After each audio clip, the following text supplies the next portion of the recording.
तो ये attention deficiency syndrome इसीलिए हुआ है क्योंकि लोग जानकारियों को शिक्षा समझते हैं। एक 12 साल का बच्चा जानता है कि वहां करोड़ों प्रकाश वर्ष दूर जो गैलेक्सी है उसका नाम क्या है।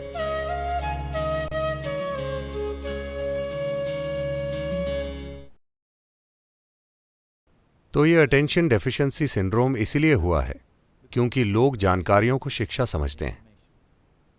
फिलहाल हमारी पूरी शिक्षा व्यवस्था ही ऐसी है, आप पर जानकारी का ढेर डाल देना। आप जितनी ज्यादा जानकारी का ढेर लगाएंगे किसी दिमाग में, या कहें कि बचपन से जानकारी डाली जाए, तो उसकी ध्यान देने की रुचि उतनी ही कम हो जाएगी। क्योंकि कुछ भी जाने बिना जानकारी आपको एक झूठी भावना देती है कि आप सब जानते हैं। यह अब एक फैशन बन गया है। आज अगर आपको एक डिनर पार्टी में आमंत्रित किया गया है तो आप गूगल पर 100 करोड़ आकाशगंगाओं की जानकारी ढूंढते हैं। उन सभी को नंबर और नाम दे दिए गए हैं, ठीक है। वो 567 BZ, वो गैलेक्सी, उसके बारे में आपके पास कुछ जानकारी है।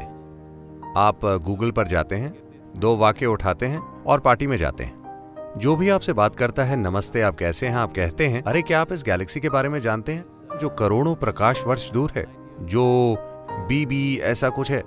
आप इस बारे में बात करते हैं और सभी को लगता है कि आप स्मार्ट हैं। There's a whole problem with the world right now.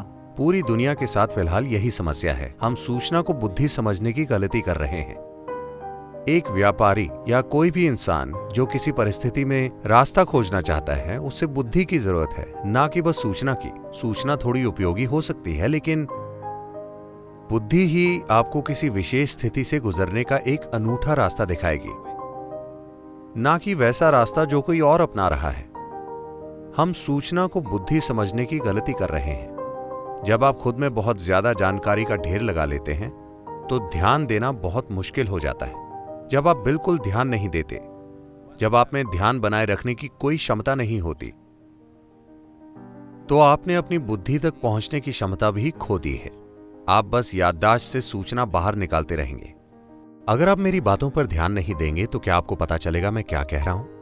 नहीं, जीवन का हर पहलू इसी तरह है ना। अगर आप ध्यान नहीं देते तो आपको पता नहीं चलेगा कि आप क्या खा रहे हैं, कैसी सांस ले रहे हैं, क्या हो रहा है। बहुत से लोग फूलों की खुशबू पर ध्यान नहीं देते या कोई भी दूसरी चीज पर, वो पास से गुजर जाते हैं, पत्थर की तरह या फिर कहें बैल की तरह। ये विकास प्रक्रिया में पीछे जाना हुआ। अगर आप बैल या भालू की तरह चलें तो आप पीछे जा रहे हैं। आप विकसित होकर इंसान बने हैं, इसमें लाखों साल लगे हैं। अब आपको पीछे नहीं जाना चाहिए। इंसान होने का मतलब है, इंसान के बारे में अनूठी चीज ये है कि हम वही चीजें करते हैं जो जानवर करते हैं। बस यही है कि जो जानवर करते हैं हम भी वही करते हैं, लेकिन हम उसे जागरूक होकर कर सकते हैं। ये बहुत बड़ा फर्क है। और किसी चीज को जागरूकता से करना तब तक संभव नहीं होगा जब तक आप उन चीजों पर पर्याप्त ध्यान नहीं देते जो आप करते हैं या नहीं करते।